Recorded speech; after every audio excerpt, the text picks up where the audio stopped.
My guest today is music scholar and pianist Professor Gaetano Stella, an expert on the subject of Partimento, and particularly Partimento in the 19th century, and also music pedagogy with Partimento. Professor Stella, welcome to the Nikhil Hogan Show. Thank you very much. Tell me a little bit about yourself, how you got your start in music, and how you ended up where you are today. So I began to study piano at 12 in a family without any tradition in music. So It was a total free choice of me. And after that, I studied choir conducting, orchestra conducting, composition. And in the meantime, I studied musicology. So I graduated with Giorgio Sanguinetti. After that, I took the PhD under his guidance too. Nowadays, I'm currently piano teacher at the Musical Lyceum in Rome. But I continue to divide myself in teaching practical music, pedagogy, as you said, and so I have a multi-faced activity and interests too. Excellent. So you mentioned Professor Giorgio Sanguinetti. Can you describe or mention when you met him and how that came about? Oh, okay. Giorgio, it was really an important person in my life because I met him when I was an adult. I was 28 or 29 when I met him because I first enrolled in another university in Rome where it was possible to study music, but music history only. After that, I knew that was opened a new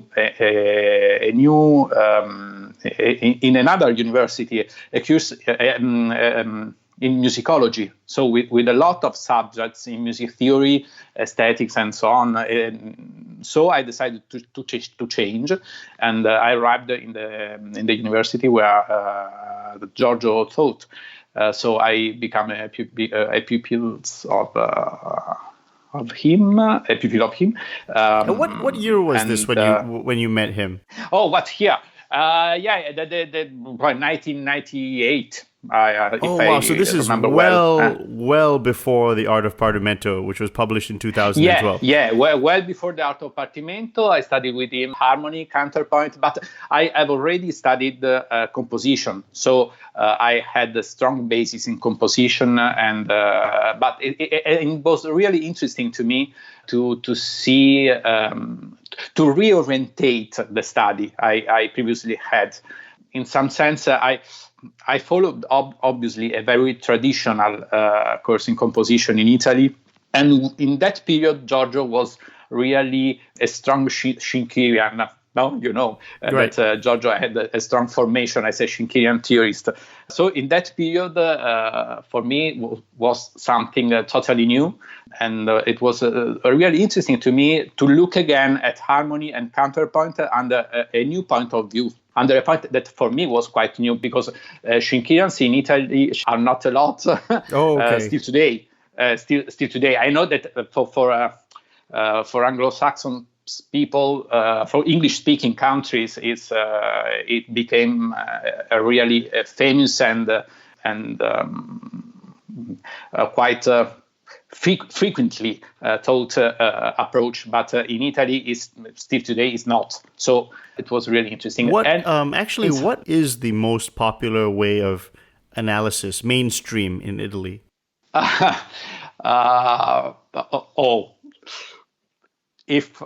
If I would answer in a provocative way, I probably could answer there isn't. Okay. You have to think that in Italy, music is still taught in two different, in two totally separated ways. One way is in the conservatories, and conservatories are exclusively for musicians, for people who will become a musician. So they study a lot of practical subjects obviously, instrumental performance, and some nowadays a lot of theoretical subjects, but practically oriented. Another totally separated way is to study music in universities. Universities has some courses in musicology, so you can graduate and to take a PhD too in musicology. But it's another approach, and it's quite a young way, because the courses in musicology in Italy has perhaps something like 30 or 40 years. Previously, you could study history of music inside the courses in humanities, but it wasn't possible to specialize in musicology. So analysis in our tradition is something quite different from what everybody nowadays consider to be music analysis. Music analysis was something for the student of composition. So something to look at the composition of the great composers, to learn to compose. So this different point of view changed a lot of things. For example, the difference in the harmony treatises between prescriptive books and descriptive books. So the first ones are for composers. The second one are more useful for musicologists. Right, there's a separation then. And isn't it true that, I've heard this, that in Italy, if you major in composition, you have to get locked in a room and write for hours an exam. Yeah. So and it's serious counterpoint, right? Yeah, I didn't completed that way, because I stopped at the 7th here. Gosh, it's 10 years. Wow, it's just like the Naples Conservatory. It was a 10 years wow. Course. Yeah. I ended at 7th because the 7th was necessary to begin orchestra conducting, and anyway for the 7th here exam was you had to remain closed in a room for 18 hours. First proof, another 18 hours. The second proof, first proof was fugue, the composition of a fugue. The second proof was a composition, the realization of a double choir in 8 voices, and the third proof was a romance for piano. in late 19th century style, and after that an oral speech with the commission. This is very interesting, because it's going to tie in with what we're going to talk about in a minute, which is basically pedagogy and how it's changed from the 18th to the 19th century. But before we really get into that, I still want to ask a little bit about you. When did Partimento become a part of your life? This is really a curious thing, because in some sense I had my first approach to some elements of Partimento when I was quite young. When I was 18, when I began to study composition, and my teacher of composition obliged me to do cadences, rule of the octave, and other stuffs directly at the piano in all the keys, major, minor, all the position. Simply saying to me, do this way, don't worry about the theory, this is the realization, you have simply to practice, after we will speak. Play first, and after we will talk about it. At that epoch, I was totally unaware about what it was. Many years later... Was it continuo, or did they describe it as continuo? Yes, in some sense it was a continuo too, but you know that Partimento and continuo at a very basic level share a lot of elements. The basic theory is the same, is quite the same. Continuists and partimentists had to practice the same things at the basic level. So cadences, rule of the octave, suspensions, and so on. So it was my first contact. So many years later, when I met Giorgio, and Giorgio started to study Partimenti, so I could link these two different experiences and say, oh, but what I did when I was 18, it was the same, the same basics. And so my teacher of composition was trained in Naples. Okay. So she's nowadays she's something like 80, 85, 86 years old, right. And she was the last pupil of Achille Longo. Achille Longo what's your teacher's name? Teresa Procaccini. Teresa Procaccini. She's quite a famous composer, a female composer. And she had quite a good career. She is still played in many countries, and she was an improviser as well. She's a wonderful improviser, and she's a good demonstration on how many things in teaching composition were fading or changing or disappearing. For example, she's a great improviser, but she didn't teach to improvise to his pupils. Really? Of his pupils. Yeah, because it was a skill no more requested for examinations, for example. So many skills they had. I refer to her generation. Many skills they had to develop when they were young. They don't thought to their pupils because they were no more requested. So the education changed. So she's still able to do, but she didn't transmit it to us. So she was your teacher when you were in the 7 years of the conservatory? She was my teacher, yeah. She was my teacher in composition. And was she aware of Partimento, or is that something you brought to her?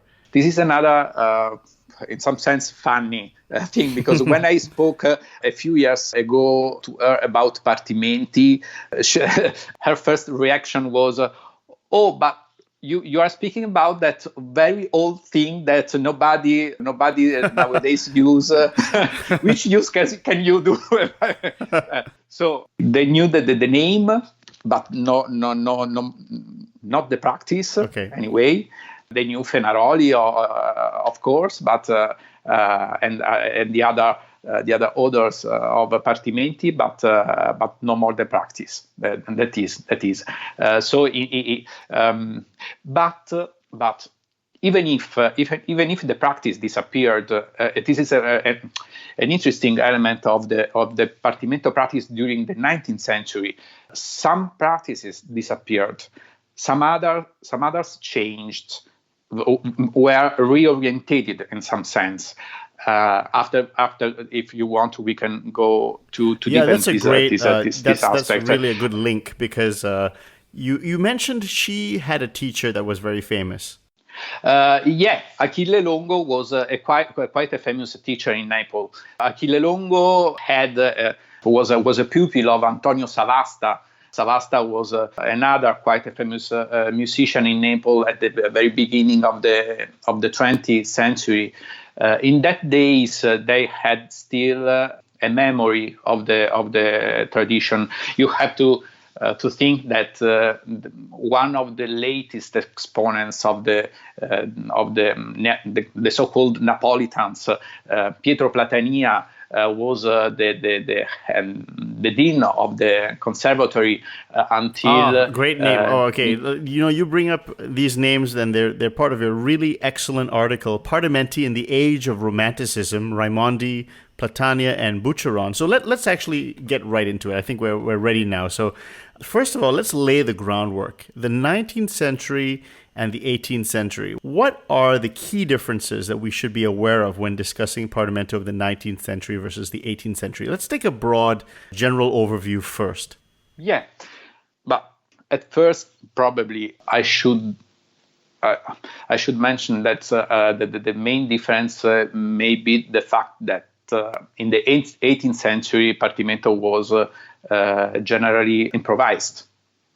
During the 19th century, it was increasingly a written out practice. It took quite a long period, because you have to think that, for example, Platania himself, he was trained in the improvised Partimento.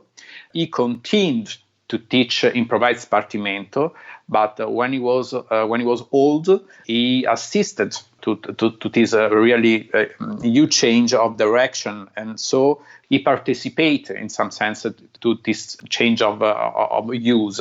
So at the end of the century, Partimento was a totally written out practice. No more no more an improvised practice. I think this is one of the main difference. Obviously, during the century, Partimento absorbed all the novelties about harmony, chromatic harmony, the change in forms. For example, this is another interesting cue. You know that in the 18th century, Partimento was not only fugue, Partimento fugue, but it was a concerto in the form of a concerto movement, or in a form of all the other forms that were used in real composition. Right. In the 19th century, this is interesting to me, you can see the same, but with the new forms. So, for example, in the Partimenti of Platania, you can find Partimento Etude, or like Chopin, that kind of thing. Yeah, not exactly. Probably Platania was not so well gifted as Chopin. But the idea is that one. The idea is to merge didactic and real composition with the forms that were usual in that days, with the language that is not completely contemporary, probably 2 or 3 decades of delay. So, for example, Partimento of Platania was composed probably in the 50s of the 19th century, and you can see the style of something like a Schumann or first Romanticism. So a little bit old-fashioned, if you want, but anyway, it was still the kind of music that everybody wrote and composed in that days. So it changed the form, but remained the same the purpose. The purpose was to train the composer to write real music, and to be trained in what the composer was expected to write. And in this sense, the purpose remained exactly the same as in the 18th century. It's known that Fenaroli had the most popular collection of Partimenti published in Europe. I think there's no contesting that statement. But is it true that... yeah, of course. But is it true that the Partimenti, and I didn't know this, of the great masters like Francesco Durante and Leonardo Leo, they were never published. Is that true? Not completely. And you can find some anthology at the end of the centuries. At the end of the 19th century, were published some collections of Partimenti, so were collected some Partimenti of many. But never like under their name, like Fenaroli's was. No, never. Fenaroli was really a milestone of pedagogy in the 19th century. Right. You have to, as probably you know, a lot of editions, a lot of reprints. It was continuously used for more than a century in Italian conservatories. Yeah. Before we get to Raimondi and Platania, can you talk about how the writings of Emanuel Imbimbo actually inspired music educators in the UK, the United Kingdom, like Bell and Lancaster for their schools? Could you talk about that? Yeah. It's another interesting story. Emanuele Imbimbo, as you know, was trained in Naples. He went to France, where he made quite a good career, and he published a kind of pamphlet sur l'enseignement mutuel. And where he described the pamphlet is not totally devoted to this, but anyway, in part of this pamphlet, he describes the way of teaching in the Neapolitan conservatories. It's one of the few writings we have about this. How was organized practically the didactics in Naples, and how they did. And you have to think that the pupils lived together for many years. You know that Robert Geldingen described really well, also in his last book, Child Composers, these stuffs. But I believe it's quite good to mention again this. They lived together. They shared life, food, prayers, music for years. And the organization of the conservatories used quite well all the opportunities that came out from this situation. For example, the presence of so-called mastricelli was an element of this. You know that mastricelli were enough trained composer, advanced pupils, that they were put under contract. They had to pass a competition, to an internal competition to become mastricelli, so young maestri, the word that has this meaning, young maestri, and they were part of a chain of transmission of knowledge. At the head of the pyramid was the maestro. The maestro. Halfway was were the mastricelli. At the basis, all the pupils. So, the pupils received the lessons not only by maestro, but from mastricelli too. But in the meantime, they received continuously lessons by all their colleagues, because they lived together. So it was quite easy to ask, for example, to one of the fellows. There might be one kid who is further along than everyone. You can always ask him questions. You know how you copy homework, you know? Yeah, but the problem, it was not copying. The problem, it was of this kind, I believe, but it was always possible. It was always possible to complete, for example, a lacking part of your homework with the knowledge of somebody else. To ask at midnight, Francesco, how did you complete that homework? I wasn't able. Can you help me? Yeah. Obviously, we can make laugh at this kind of thing, but it was a really very good and a totally immersive situation of apprehensionship. So they could learn 20 hours a day, every day for years. Is that what Imbimbo was writing? He wrote about his experiences. Imbimbo wrote about this. Wrote about a kind of organization that was a mutual apprehension. Nowadays we call it cooperative learning. Right. Cooperative learning, and in multi-level classes.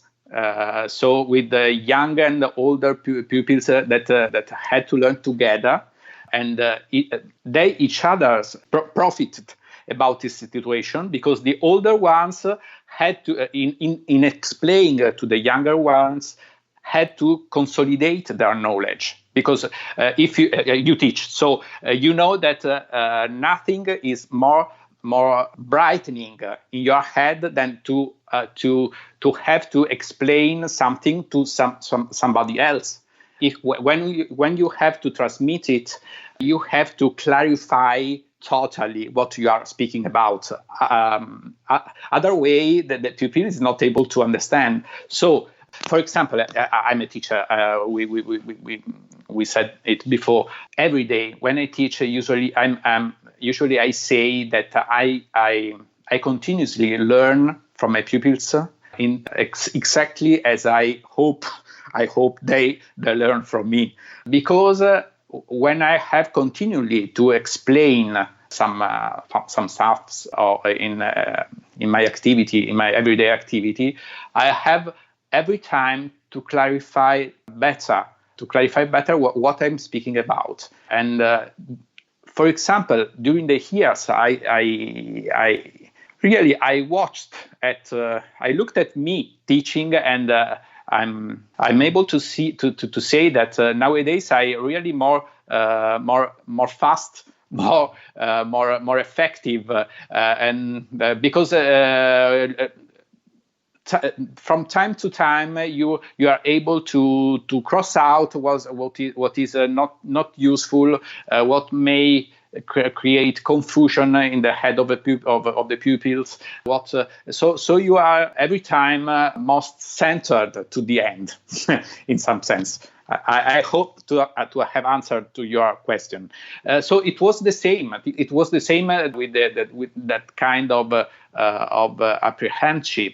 In the UK, is that what happened? So the the passage in the UK was it's curious. Giorgio spoke about it in his book Partimento, The Art of Partimento. Lancaster read the pamphlet of Imbimbo, so he was inspired by the description of Imbimbo, and so probably we can say that all the movement of the schools that start in London in the UK in the second half of 19th century was inspired in the heads of Lancaster and Bell from the pamphlet of Emanuele Imbimbo sull'enseignement mutuel, the mutual teaching. So each pupil can teach to another, and together they learn better and in a more deep way. This kind of experience, it was described, it's curious because there are a lot of links in the pedagogy of 20th century. For example, I have a lapsus at this moment, quite a famous pedagogist, a Russian pedagogist, that stressed a lot the importance of social connection in the learning. If you are, for example, the transmission from a mother to his child is strongly facilitated by the feelings that a child has for his mother. No. Okay. So when you are able to create something like that in a school, for example, or in a group of children, you have really at your disposal a great tool to use, because everything you teach may be reinforced by the social connection, by affectivity, and in Naples there was something like that. As I told you, they lived together for years, so there was friendship. There were a lot of things that were developed during the years. Excellent. Now let's jump to Pietro Raimondi, who is connected to Leonardo Leo. Is that correct? Yeah, Pietro Raimondi was the teacher of Pietro Platania, two Pietros in our speech. Pietro is Peter, right? Is that the Italian way of Peter? Okay. Yeah. The way of Peter. So St. Peter's Basilica is San Pietro. Yeah. Okay. Yeah. Cool. In fact, I was saying quite an important name for Catholics, because it's the first of the popes, yeah. Of the 12 apostles. The first one was Pietro. So Pietro. Yeah. So he was he a direct student of Leonardo Leo, or just part of? He was like a student of a student. He was in the genealogy of the Leists. Okay. At the moment, I don't remember who was exactly his teacher, but you have to think that usually most of the Neapolitan composers were pupils of more maestri. Okay. It was quite rare to find somebody that was a pupil simply of one one maestro. Okay. And that is, for example, a problem in the reconstruction of the genealogy of Durantisti and Leisti, because quite often composers were pupils of both the sides. So it's not always so easy. But in the for Raimondi, we can say that it is totally in the tradition of Leisti, because you can find it in the particular form he gave to his fugues. Can you respond to this quote from Wikipedia? I don't know if this is correct because it's Wikipedia, but it says about Raimondi, he was obsessed with counterpoint. He spent his spare time writing fugues for many voices, as well as simultaneous fugues in different keys and modes for multiple groups of different instruments. He considered this work to be experimental. So he was very big into counterpoint. He was one of the more important exponents in the so-called gigantistic counterpoint. So that is to say, compositions for a lot of real voices. For example, he composed 2 operas in one. That is a Wait, what does that mean? 2 operas in one. It means that he composed an opera, a double opera, to be played on 2 stages with 2 orchestras with 2 separated plots, but to be played together. How does that work? So quite an hard task. Quite an hard task. And so it's like 2 stories, and then like maybe one takes a break, another one takes over, and then it just kind of goes staggered, and then they both resolve kind of at the same time. If you want, it's like a movie with like 2 different threads, right? Like 2 different story points in a movie, something like that. Something like that. But obviously, it was mostly a demonstration of skills, of ability in managing complex counterpoint. And so the students of the Leonardo Leo lineage, so that was cantus firmus, like Fuchs, and then they wrote above and below the cantus firmus. Is that how they learned their counterpoint? Despite the excellent works of Peter Raimondi, he studied really in depth the apprehension of counterpoints. About the 19th century, it's not completely clear if they began counterpoint during the studying of Partimento or after that. And in any case, if you look at the course and counterpoint, we have a lot of manuscripts of that period, obviously. You can see it was a quite different way to learn counterpoint. For example... So we have a lot of counterpoint manuscripts from the 19th century. There are quite a lot. In Naples, in the library of the conservatory, but it was quite a different way to learn it. But it was the same at the end of 18th century. It was first of all a totally tonal-oriented counterpoint. What do you mean by that? This is I mean that they began exercises in counterpoint, realizing cadences, rule of the octave, suspensions, so the same things that they had to do with the partimenti, but under another point of view, so perhaps I may say counterpointally oriented, or in a more horizontal way to look at these stuffs. But the beginning was exactly about the same things, so cadences in 2 voices, or rule of the octave in 2 or 3 voices. So looking at the horizontal movements of the parts, but doing the same things. I believe that it was quite an idiomatic way to learn counterpoint. And for example, this is totally different from the way of Fuchs, the counterpoint of species. But in my opinion, it was something similar that occurred, for example, in the use of Latin during in the Middle Age or during the Renaissance. For example, that in the Middle Age, all the intellectuals spoke fluently Latin. They used Latin to communicate, to write, that is. In this use of Latin, in this everyday use of Latin, Latin changed a lot along the centuries. So we can speak of a medieval Latin. Okay. That is quite different from the classical Latin, for example, of Cicero. Right. When the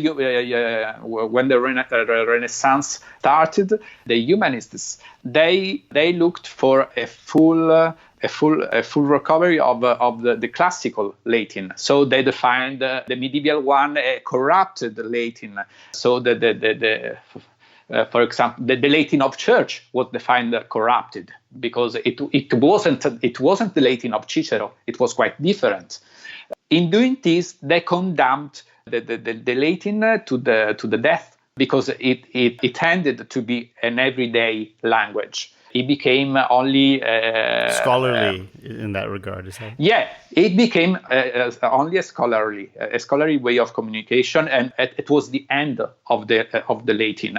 In some sense, in my opinion, with counterpoint, we could say something similar. When Fuchs started, you know that he wasn't the inventor of the counterpoint of species, because there are a lot of theorists that. Okay. Angelo Berardi, for example. Okay. Other theorists do the same before him, but my understanding is he went to Italy to get trained. In that, his method is essentially teaching the Palestrina style. Yeah. So, but Palestrina style wasn't the style of the times of Fuchs. It was an older style that he was codifying. So it was an out of date style. or another time style. So what was the purpose to train young people in a style totally out of date? And in fact, in Naples, they refused this way to think. In Naples, they did tonal counterpoint because it was the counterpoint that was needed in the everyday practice. So tonal counterpoint is not modal then. It's kind of the major and minor counterpoint of the 18th century. Is that right? Yeah. Okay. Perhaps with some complications, because you have to think that until the first decades of the 19th century. So this is like Cherubini's counterpoint, that sort of style. No, quite different from Cherubini. Well, in the Cherubini treatise, you can find something about it, but if you want to look at the real use of Neapolitan counterpoint, you must look to Nicola Sala. Okay. Nicola Sala is really the summa theologica of counterpoint of Neapolitan counterpoint. No kidding. At the very end was Nicola Sala? He was a student of Leo, right? Did he teach Raimondi? I have to confess that at this moment I don't remember who were the teachers of Raimondi. As I told you, sorry, but I don't remember. I want you to respond to this quote by Raimondi, which I found very interesting. He said, "With the greatest sorrow, I heard from some ill-advised young people that in order to compose works in whatever genre it was enough to know the principles of voice leading and to write some solfeggi without wasting time in the study of fugue." So why was he sad about this state of affairs? What was it in the study of fugue that a young composer can benefit from? First of all, I was to quote a funny story by Florimo regarding Vincenzo Bellini. You know that Bellini was a pupil of Nicola Zingarelli. Florimo refers that one time when the young Bellini went to greet his maestro at the conservatory, his maestro told him, you write quite well for opera, but remember, in the counterpoint, you are a donkey. A donkey. I don't know. A donkey. Oh my. A donkey. So a lot of old maestri at the beginning of 19th century had a lot of sadness, a kind of sadness for the feeling that something was fading away. Quick question, is that because there was more money in opera than there was in perhaps church music? This is a good point. Obviously, opera was quite a rich, operatic one was quite a rich career. So offered best situation, cachets, and so on. And opera in the 19th century didn't have the same use of counterpoint that in the past. But in the second half of the 18th century, perhaps you could say the same. Counterpoint was more used in church music too, because operatic music was quite different at the end of the 18th century. So for Raimondi, but for Platania too, this was a word to be preserved in some sense, because they strongly believed that even if the style was changed, even if the skills requested to composers were changing the same, but the good same to know was, these skills. Good to know these skills, because through the skills, the formation was more complete, more flexible, more inside inside the music itself, in some sense. Now, Professor Stella, back when I was in college and we did music history, the way that 19th century Romantic music was described was that it had greater freedom of form, as we just talked about earlier. It had chromatic harmonies, more dissonances, daring modulations. Did 19th century Partimento, and we're talking now about Platania and Raimondi, did they add these characteristics to Partimento? So, first of all, I think we have to distinguish among two different kinds of chromatism. There is, a subsidiary or accessorial chromaticism, that is to say, an ornamental chromaticism, as quite often you can see, for example, in the music of Chopin. And that is another kind of chromaticism that go more in depth in the musical composition. Is that melodically in terms of the way the diminutions are, the notes in between? That is. We're not talking about the harmony here. We're talking about kind of like the melodic lines. Okay, and the second one that is more in depth, because it's about the structure of music, and so this is another kind of chromaticism. So Platania tried really to introduce in the practice of Partimento the first type of chromaticism, but you can hardly find the second one. The second one was in some sense out of the Neapolitan tradition. The second one is the harmony, the chords.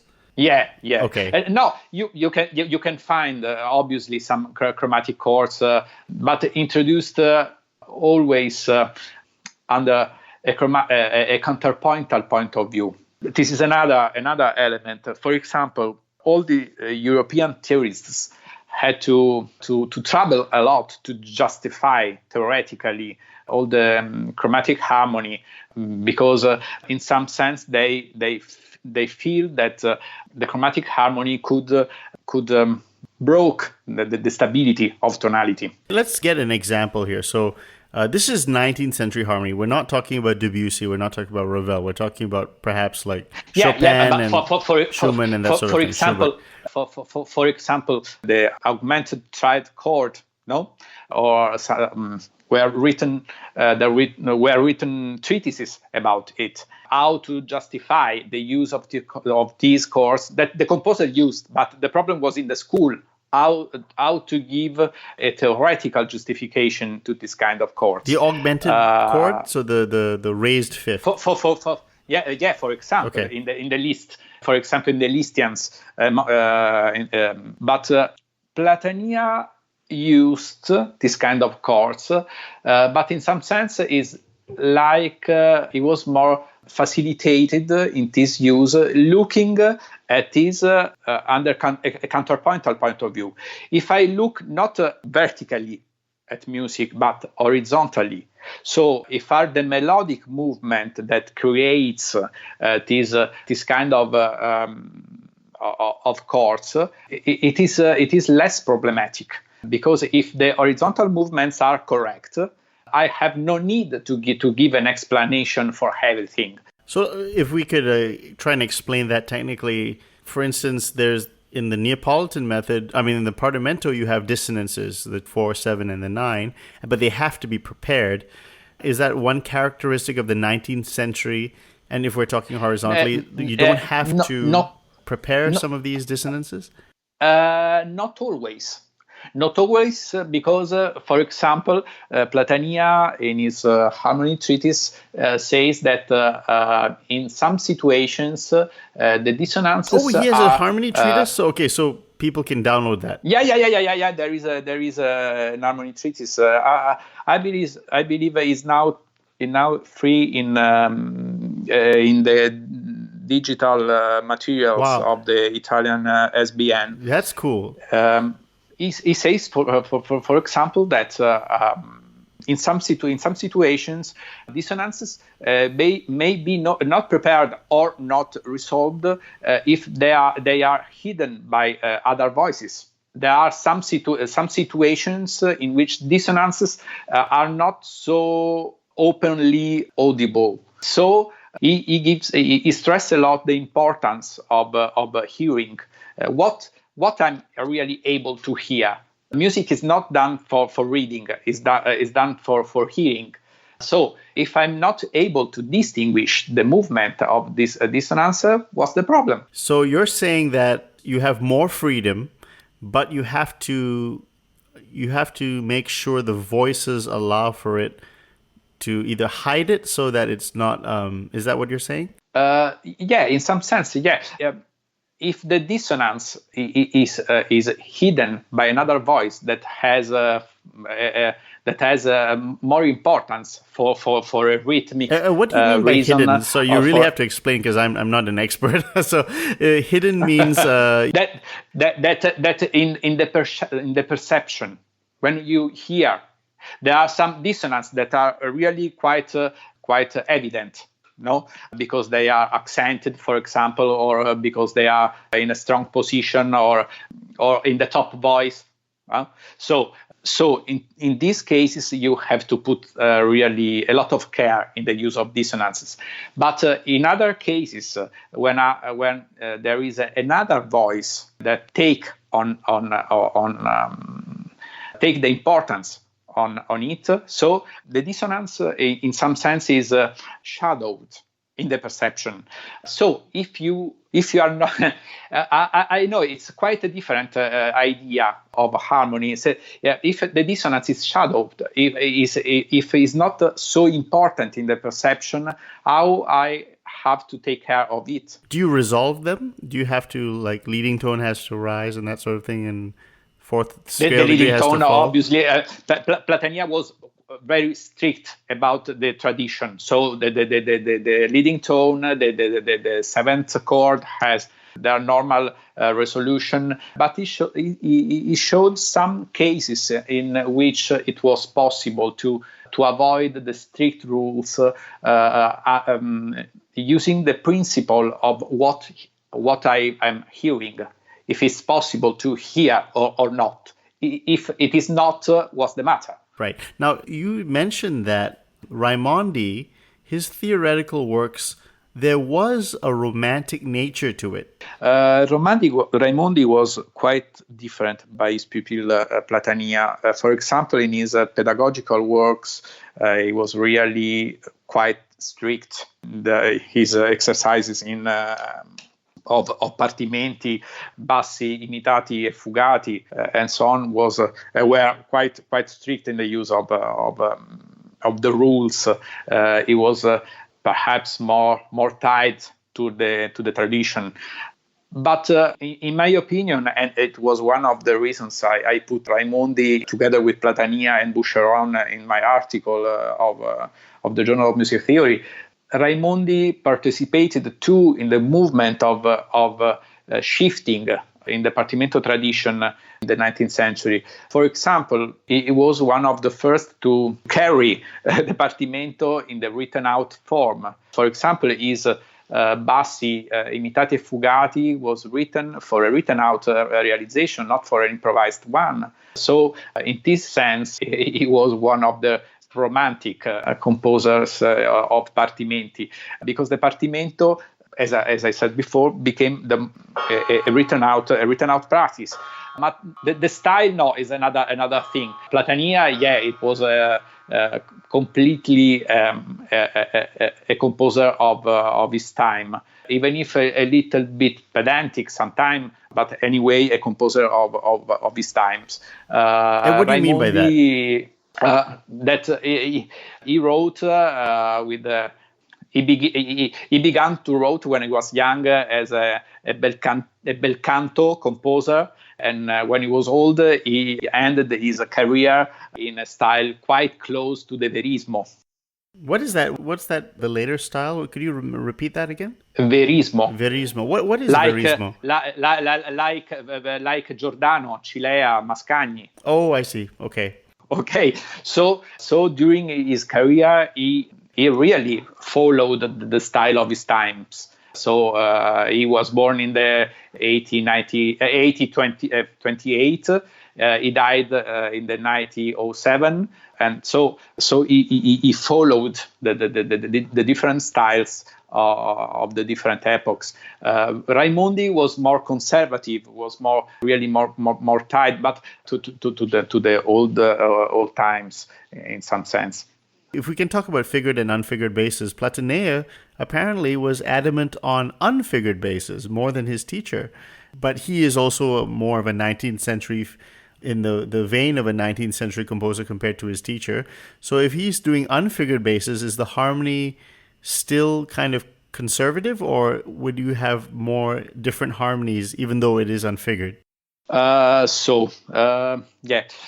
Platania shared with his maestri the opinion that the pupil had to be able to realize Partimento without figures. He says he says it clearly in the introduction of his treatise of harmony. But in the meantime, he shared with his teacher Raimondi the idea that each Partimento, but it was the same in the past, each Partimento may be realized at different levels of difficulties. So there is always an easy way to realize a Partimento, and increasingly more complex ways to realize a Partimento. So obviously the starting point is the same. If you look at the treatise of Platania, you can find the cadences, the rule of the octave, and so on. So the identical stuffs.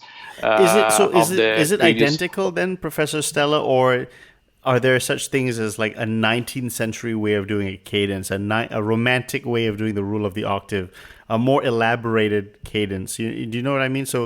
So like, for instance, more romantic stylings, romantic patterns. There are some, but at more advanced level. The basis remains quite the same as in Fenaroli. But at the more advanced level, you can find some suggestions, for example, of a more chromatic realization of the rule of the octave, of some kind of suspensions. But are mostly of the first kind of chromaticism I spoke about. So it's a melodic way to an ornamental, a melodic way. I spoke about Chopin, for example, because he Chopin did quite often use of partimento patterns in his compositions. So could you give some examples of that? For example, the very beginning of the Etude Opus 25, number 2. The very beginning of the etude is a rule of the octave. It's based on the rule of the octave. The problem, if you want to call this way, is that the rule of the octave is hidden inside a lot of notes of figuration, a lot of diminution, if you want. So it's a romantic way to diminish the rule of the octave. But if you cross out all the ornamental notes, you can find purely a first half of the first with 3/5, second degree with 6/4/3, and so on. For in the fantasy, F minor fantasy for piano, you can find some examples of the 6/5 progression. Oh, the Moti del Basso, the 6/5. Yeah, the Moti del Basso. That is. Can we do a few more? I'm sure the audience would love that. If we could just mention more examples of 19th century music where there are clear partimento patterns. But you know that the beginning of the impromptu number Opus 142, number 2, if I remember well, the A flat major by Franz Schubert. This is another good example of a rule of the octave. Mi, la, la, si, la, sol, si, la, si, do. It's a totally rule of the octave based theme. But Giuseppe Verdi, Va pensiero sulle ali dorate from Nabucco is a rule of the octave the same. But in my opinion, is not really surprising. If you want to speak about rule of the octave was one of the first rules that every pupil in composition learned in that times. So what was more obvious to use than one of the first things you learned? It's like I'm speaking with you and I'm speaking mostly using subject verb. Yep. What is surprising about this? It's normal. It was the first thing I learned when I was a child, subject and verb. So the rule of the octave was the same. It's a good confirm on what was quite normal.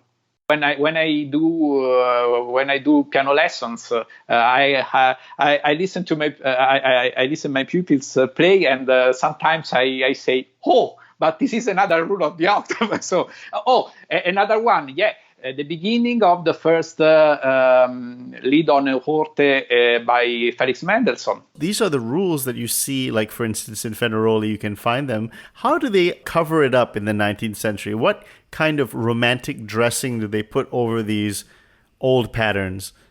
You can see very well, really, in the music of Chopin, for example.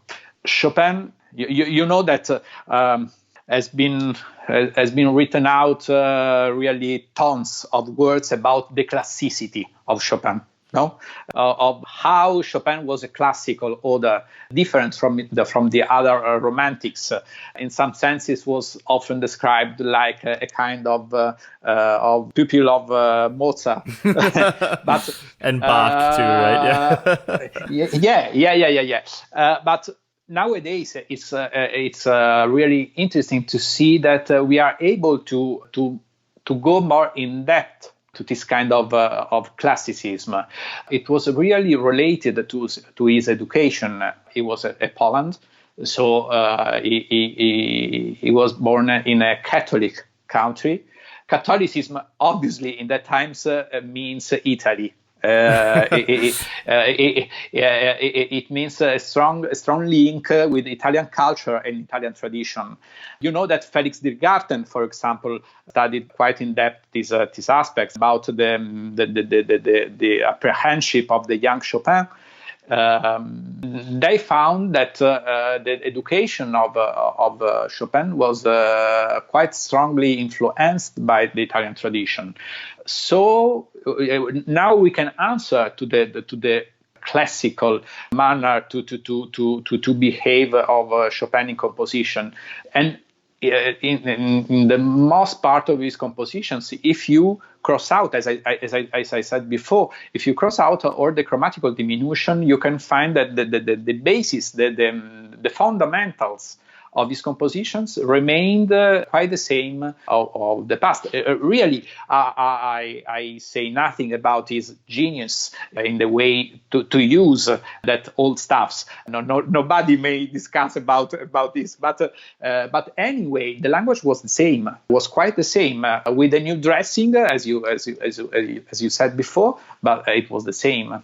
And today, in my opinion, many people is stressing a lot the aspect of improvisation, obviously the importance that the 18th century tradition had, but it is in some sense self-demonstrated, this kind of importance. It's a fact. But in my opinion, it's quite interesting, the same, to look at what occurred during the 19th century, how this tradition adapted to a new kind of professionalism. Because the problem is not to say if the past is better, the present is worse, so we can continue to... Bad. It's so bad. It's so bad right now. That is. So, in my opinion, it's more interesting to look to what occurred and which was the relation between what was needed by a professional during the 19th century, what and how the education changed to give answers to the new necessities. That's a great, because I really want to ask you about the way you teach Partimento. Maybe we can get to that very quickly. I just have one more question about the 19th century, and that deals with the second part of the chromaticism the structure and the harmony. I know in the Paris Conservatory, for instance, Nadia Boulanger, when she was teaching with the Paul Vidal basses, do we see something like that in Partimenti of Raimondi or maybe Boucheron, that they would, structurally, the second type of chromaticism? You can find something, but it's quite hard to define.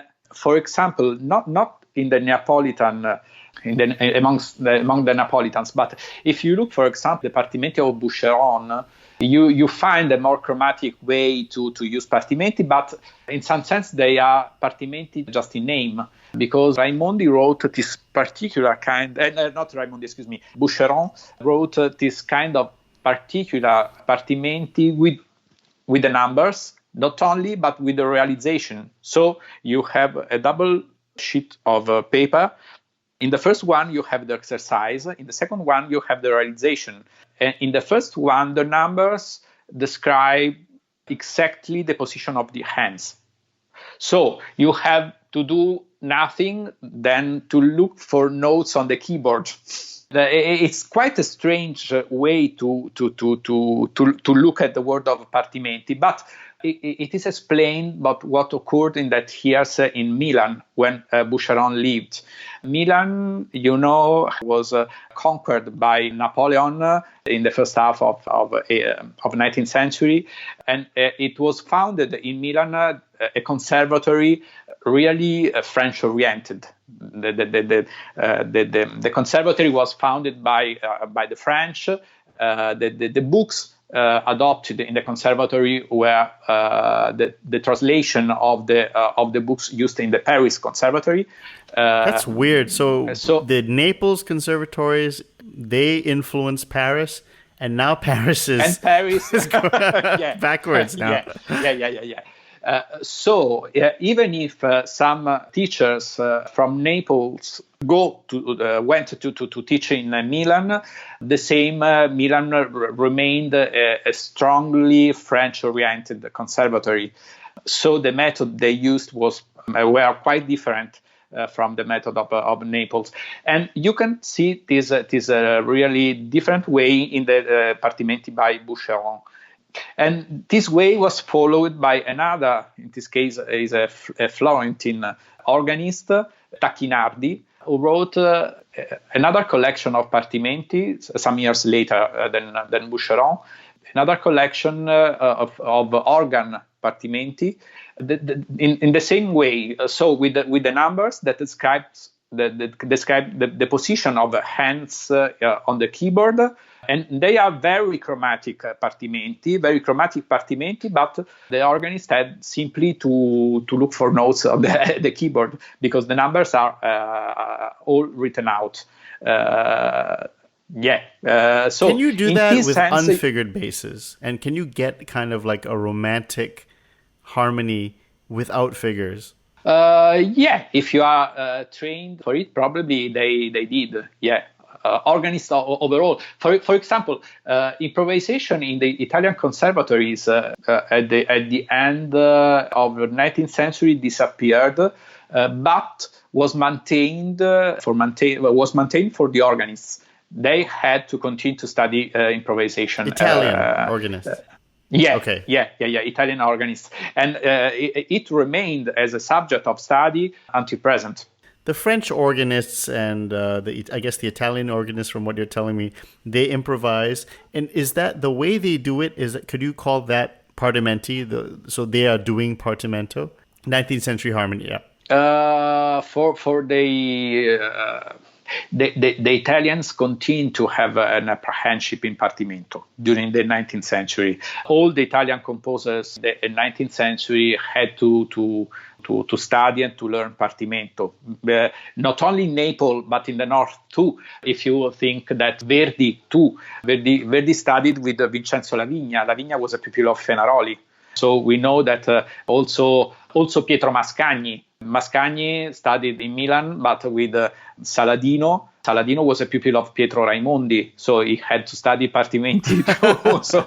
So I guess for us to anchor this, yes, there was 19th century partimenti. The way it was kind of done just like 18th century partimenti, but in a 19th century style. People did do it. It started to change into written forms, but the organists were still doing kind of a 19th century partimenti. And were they, the organists, were they figuring their basses, or did they? You mentioned this just now, right? They did figure the bass. I have to admit that I didn't study in depth this aspect. I met the figure of Tacchinardi only occasionally for his collection of partimenti. I believe anyway that the fact that they had to learn partimento after really influenced their practice. The same. So it wasn't possible to cross out this kind of experience and to do totally in a totally different way after a training like this. Quick question, Professor Stella: can you do 19th century harmony without thinking of the modern harmony? So, for instance, thinking like figured bass, thinking like basso continuo partimento theory, and not thinking of the fundamental bass, not thinking of chordal invertibility. Is that possible? It's my opinion. It's easier.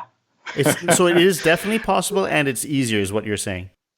And we're talking 19th century harmony. For example, you know that in 18th century, two Neapolitan maestros knew quite soon the new theories, the new French theories from Rameau and others about the fundamental bass and so on. They knew because we know that copies of the French treatises arrived in Naples quite soon, but they refused this kind of theory because it was really hard for them to understand why I have to consider a kind of now I'm going to joke a little. Why have I to consider a ghost bass? And for a ghost bass, I want to say a bass that I cannot hear, and a not existing bass, a theoretical bass, instead of the real one. The real one is what I hear. The bass fundamental is the ghost. It's a ghost. The missing one.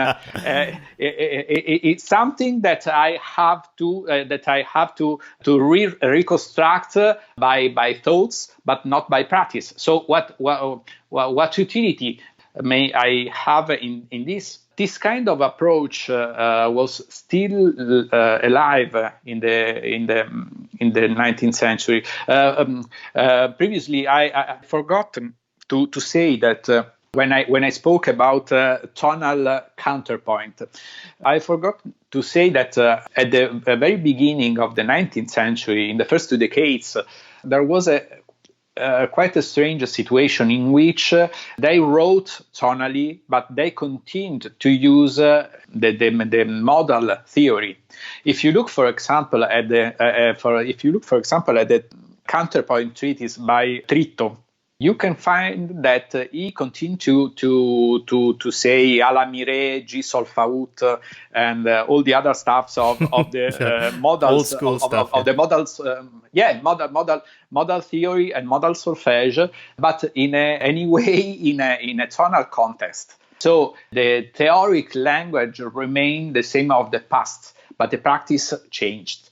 So when we speak about the romantic way to do partimento, is something like that. The fundamentals of theory remain the same of the 18th century, but the way to realize it, and in some sense they preserved the system, the idea. The system, the ideas. For example, to train the composers in the real form of music. This is an idea.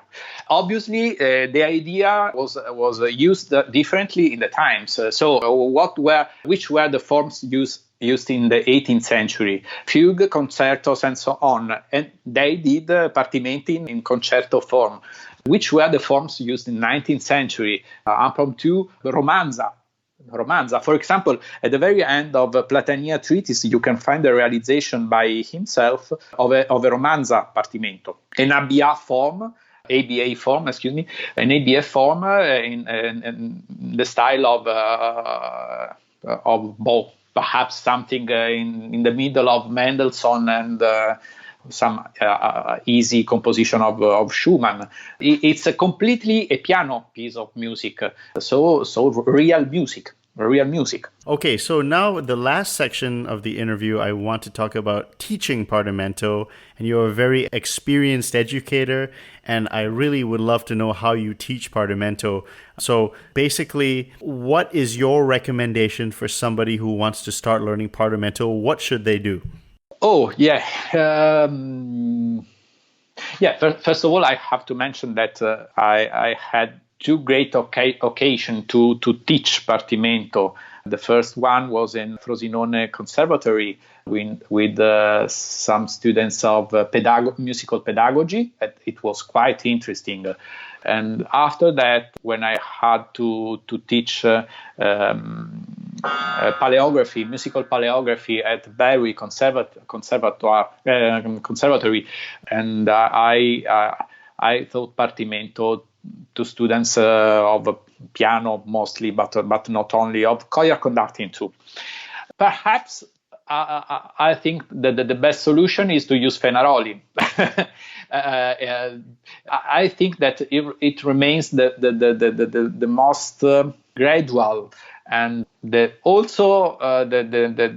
obviously the Durante collection is really beautiful, astonishing in some sense, but Fenaroli I think is more pedagogical, more and follow simply what he says. I know he say not a lot, but the words are really few. Yeah. But in his exercises, you can find a lot of. For example, at the very beginning of Fenaroli, first exercise of Fenaroli, he presented the rule. He presented the rule, and inside the exercise number 1, he gives some integration of the rule. So immediately points out that, there is the rule, but be careful. The rule is not the only way to realize it. So the rule is 1, and in the exercise, he wrote some numbers to show that there are other possibilities. So immediately you are put in a way of thinking that is not so dogmatic, and where you have to understand that the rule must be always integrated in the which is the situation you come from and which is the situation you are going to. So in some sense we can speak about I don't know if in English it may be clear, a relational grammar. The grammar is not a static point. So I can assert that a rule is just one, only one, always one. But the rule may be interpreted according to which is the path I'm going in. And this way of thinking of all the maestri is not only by Fenaroli, but Fenaroli is really curious. Exercise number 1, he has ended to present the first rule, and immediately it seems to contradict himself, because I imagine the student saying, but he said differently. He said now differently, and now he presents me another thing. Why? Let me. That leads do the to first a exercise. question, which is, for all these gaps and lack of words, is it good to get a teacher to help guide you? Yeah, you have to think that for Italians, the real treatise, the real book, was the living body of the maestro. So all the collections that we have, it's only in some sense, sketches of things that must be filled in by the voice of a real maestro. This was one of the reasons that. If, for example, if you look at the French tradition is really a book-orientated tradition from Rameau and until present. Big treatises with hundreds of pages of descriptions and so on. This was an element totally unconceivable from in the Italian tradition, because treatises in Italy were for amateurs. In the 18th and 19th century too, the treatises were mostly for amateur, because the professionals were trained directly from a maestro. You have to think to another mentality. Music was mostly involved in the craftsmanship. So may I to learn to, I don't know, to become a plumber from a book. Nice. Learning to swim from a book too. It's not possible. It's a practical professionalism. So it's not possible to really learn it. I can give a glance. I can have an idea, but I cannot really to learn it. Like to paint. May I became like Tintoretto, like Caravaggio, learning from a book? It's totally impossible. Obviously, it's totally impossible the same anyway. But so this was the kind of mentality. To learn music, you need a real maestro, a living maestro, not a book. A book is not useful in this sense. From your teaching of Partimento, what do you find were the difficult or the challenges that students would find? So you would teach the rule of the octave, you teach cadences, you would teach the voice leading. Where do you find that there was the biggest struggle? At the very beginning, I can call it the no paper panic. The fact that you have to play something that it doesn't exist yet. You have only the exercise in front of you, but you have to realize, looking at the keyboard, you have not a score. Probably it was the first reaction. It was often this one. But in my experience, for example, when I did my experimentation in Frosinone, I tried really to recreate the situation described by Imbimbo.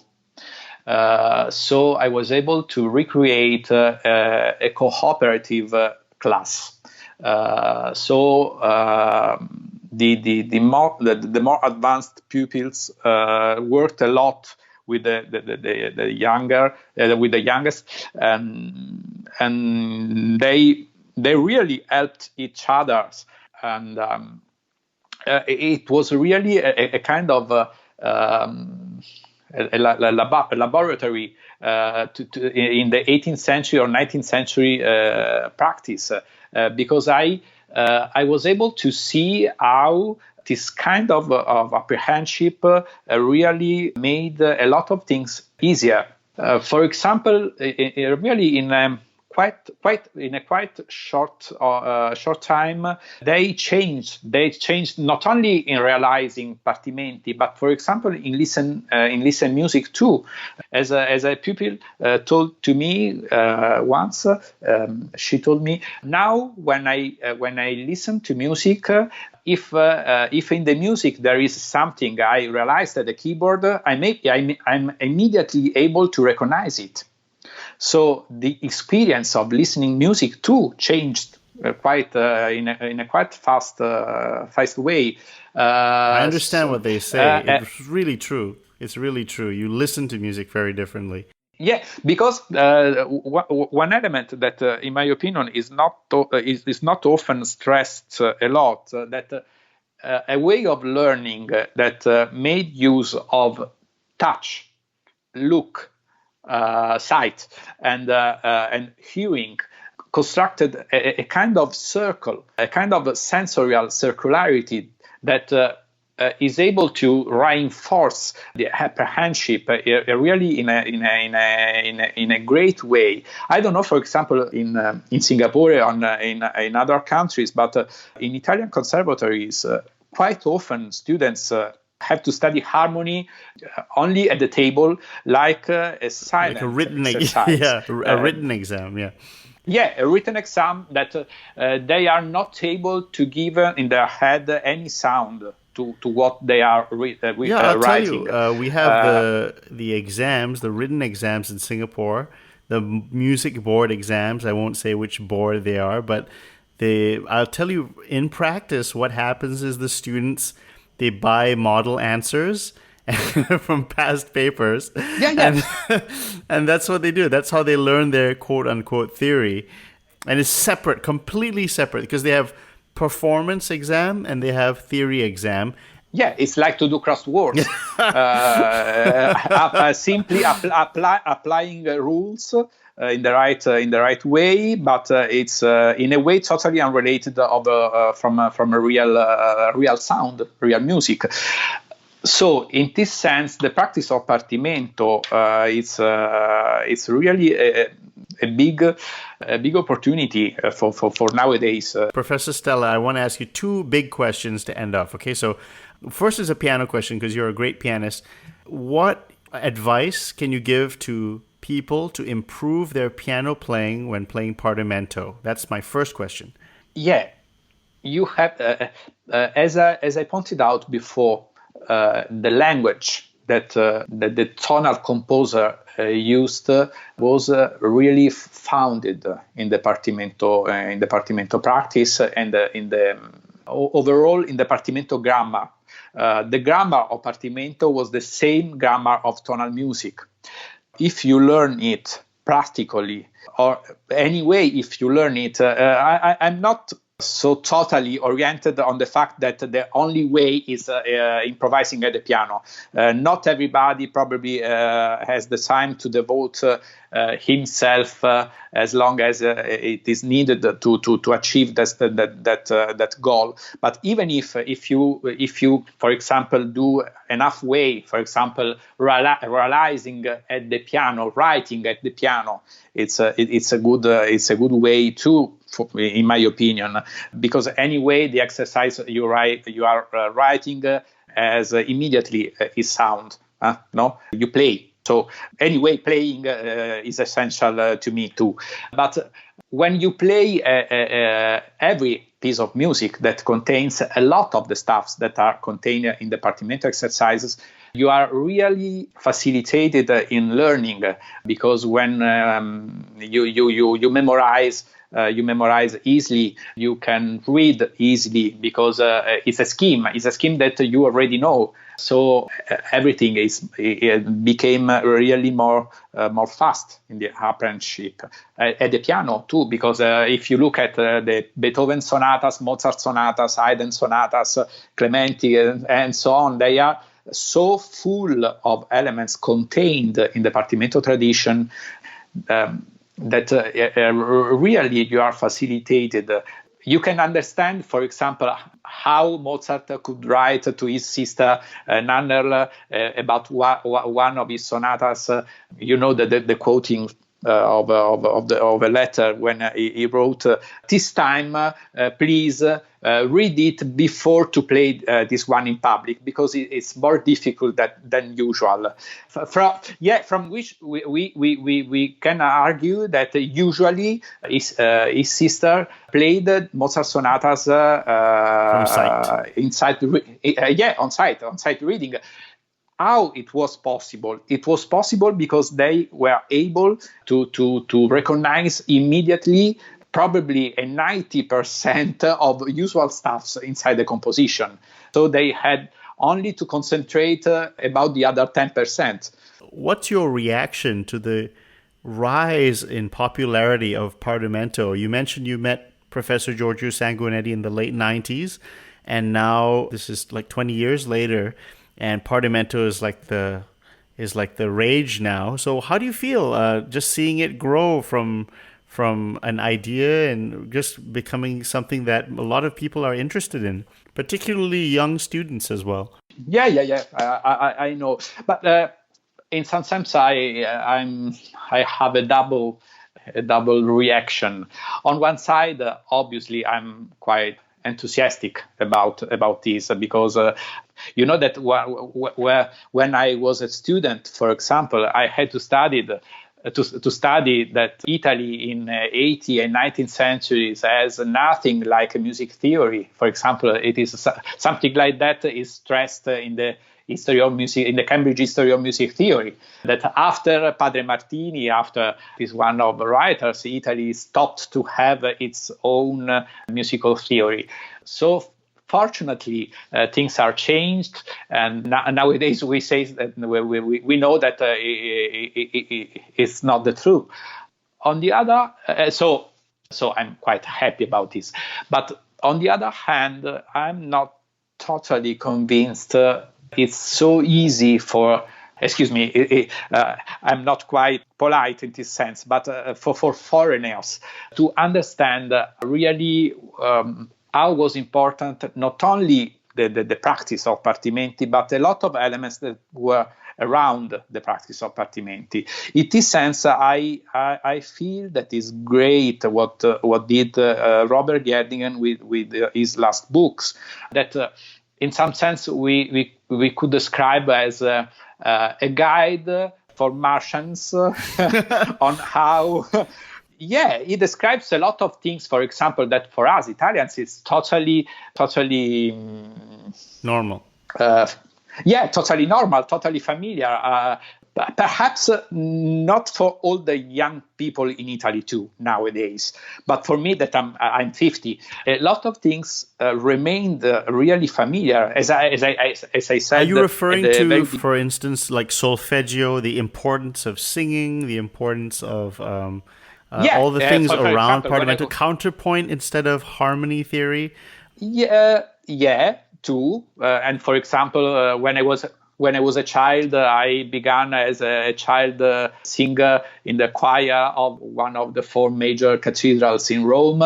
In Santa Maria Maggiore, I had to begin to sing before other... And singing Gregorian chant as well, in all of this, and that's... in that period, no Gregorian chant, but I had to learn a lot of masses by Palestrina, Lorenzo Perosi and others. But anyway, singing was an important part of my basic formation. But so obviously this kind of things, but not only, because in my opinion, Robert Gerdingen describes very, very well the social environment in which these things grew up, and are elements that have to be taken in great importance. I give you an example. In Italian tradition, usually the musical teaching it's a one-on-one teaching, one-to-one teaching, or anyway teacher with small classes, 8, 10 pupils. So with a strict personal relation between maestro and pupils, and the opportunity to really to follow the education of the pupils really in depth. Obviously, if you have a 200 people class, it's quite difficult to obtain the same results. So probably must be considered also a reorientation not only of the studies, but of the way the teaching music is done. So it's not just like one special trick that we can just add into music education. We have to almost consider how we teach music completely, because Partimento is one part of a very comprehensive system that was taught in that time. And to just say that just if we throw in Partimento, suddenly everything is going to be a lot better. But it's really, there's so much solfeggio, there's Partimento, there's counterpoint, all at the same time and for many years and with a direct transmission. Am I getting it? No, excuse me. For example, singing. Singing for years permitted to absorb physically, in some sense, a lot of elements, knowing nothing about music theory, but simply singing. If you sing in a choir, in a polyphonic choir, harmony, for example, or counterpoint, many elements of harmony and counterpoint is something that you absorbed without knowing. So when you begin to study harmony or counterpoint or whatever you want, for you became normal. It's like to learn a language. The child, a child learns to speak without knowing nothing about grammar, simply listening at his mother or his father. It's. Really, I believe it's quite a different way to look at music apprehension, and it must be considered on the same weight of doing partimenti or hexachordal solfeggi and so on. These are the tools, but the tools, in my opinion, must be detached. Mustn't be detached from other elements that were important too. Like, for example, the organization of School of Music, School of Music. So, well, what can I say? Just a really fantastic conversation with the brilliant scholar and pianist, Professor Gaetano Stella. Professor Stella, thank you so much for coming on the show. Can you please tell my audience what you have planned for the rest of the year and how they can contact you if they have questions about Partimento and what we talked about on the show? Pleasure. Then I'm close to begin my master in music. I'm currently teacher of Partimenti and Galant Schemata at the Italian Master of GATM. That is organized together with other organizations, conservatories, universities, and so on. People may contact me at my email, that is gaetano.stella at tiscali.it. What other plans do you have for the rest of the year? To teach, of course. We are in the COVID times, so a lot of things are complex now. So we hope things are going better. I think I will have no other public occasions at this moment, but after that we are going to see. Very good. Well, Professor Stella, it's been an absolute pleasure to talk to you. Thank you for being on the show, and I hope you had a good time with the questions, and I really would love for you to come back onto the show in the future again, and we can continue this wonderful conversation. So, Professor Stella, thank you so much for coming on the show. Have a wonderful day. Bye-bye. Thank you too. Have a nice day. Bye, and thank you for all the listeners for their attention. Bye.